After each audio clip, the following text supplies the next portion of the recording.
Megastar Chiranjeevi మరియు అమల కలిసి నటించిన అరుదైన చిత్రం రాజా విక్రమార్క. ఈ సినిమాలో మరో కథానాయికగా రాధిక కనిపించారు. 1989 ఆగస్టు 7న బెంగళూరులోని ఈ సినిమా షూటింగ్ ఘనంగా ప్రారంభమైంది.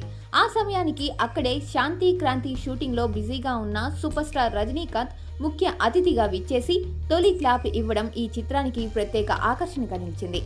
ఇక ఈ సినిమా నిర్మాణ సమయంలోనే చిరంజీవికి ఒక పెద్ద అవకాశంగా హిందీ చిత్రం ప్రతిబంధ్ వచ్చింది. అయితే ఇప్పటికే రాజా విక్రమార్క కోసం ఇచ్చిన డేట్స్ ఉండడంతో ఏం చేయాలా అన్న సందిగ్ధంలో ఆయన ఉన్నప్పుడు నిర్మాత అమర్నాథ్ రెడ్డి గొప్ప నిర్ణయం తీసుకున్నారు. మీరు హిందీ ఇండస్ట్రీకి వెళ్లడం మా అందరికీ గర్వకారణం. ఈ సినిమా ఆలస్యం అవుతుందనే ఆలోచన అవసరం లేదు అంటూ తనకు కేటాయించిన తేదీలను వదులుకున్నారు. దాంతో చిరంజీవి అదే డేట్స్ లో ప్రతిబంధ్ చిత్రాన్ని పూర్తి చేశారు. ఆసక్తికర విషయం ఏమిటంటే రాజా విక్రమార్క దర్శకుడు రవిరాజా పిన్నిశెట్టి ఈ హిందీ చిత్రానికి దర్శకత్వం వహించారు.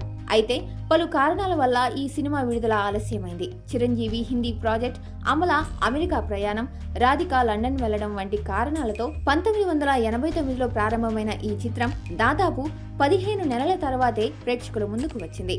భారీ బడ్జెట్తో కొత్త కాన్సెప్ట్తో తెరకెక్కినప్పటికీ రాజా విక్రమార్క ఆశించిన స్థాయిలో విజయాన్ని సాధించలేకపోయింది.